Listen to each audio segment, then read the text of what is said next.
Hey, it's Ken from WildMed Bricks. Just taking a look at the way we clean some of our vintage Lego that came in. So we got a few more vintage sets that we just got here. We need a little bit of cleaning. So I'm just gonna go through the process we do for cleaning it. So first we're gonna take the instructions out. We'll keep that aside. We're gonna put all our pieces into our bin here. And we just wanna make sure all the pieces are disconnected. So everything's loose.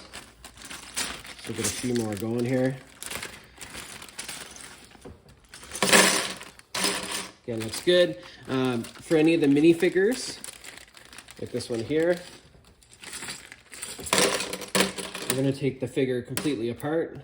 I even like to put the arms up because sometimes you get a little dirt trapping in there.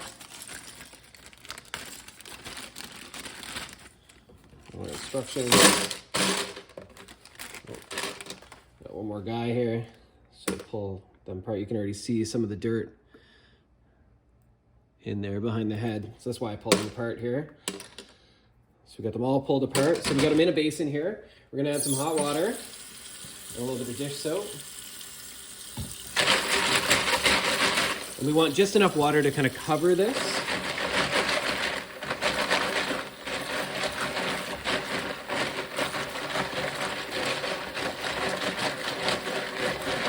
Perfect. And then we're gonna leave this to soak. Now you could soak it for a varying amount of time. I've usually soaked for about a half an hour and it's worked fine. You could soak for a few hours. Printed pieces seem to do well with this. Stickers, not too bad. I've had a few stickers come off with this, particularly on the age of some of these sets from the 70s, but generally the stickers stay fine even through this process. So first we'll let this soak, and then we'll go through the process of rinsing it, scrubbing them, and then drying them out.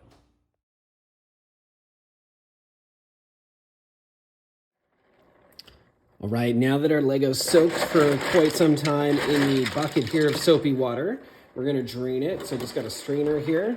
So we're just gonna drain this through. Make sure we get all the pieces out. Then we're gonna rinse this with some cold water. Gotta get a bunch of the soap off.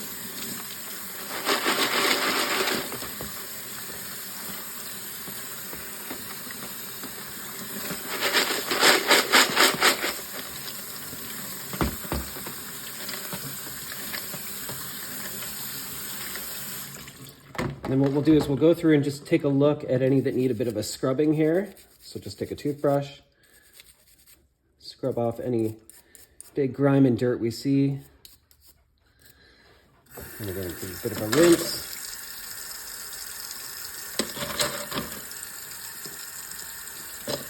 They're looking pretty good. It's usually these big plates that need a little something.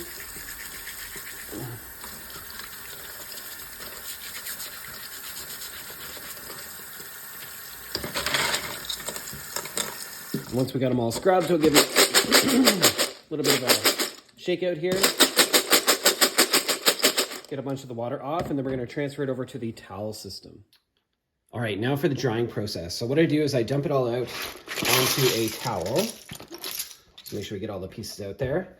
I'm going to wrap these pieces up in the towel and then give this a little shake. And this is going to help pull out a lot of the water from the pieces. Get this a good shake down.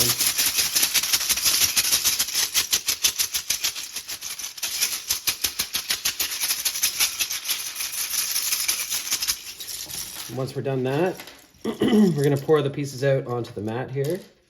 So just another towel.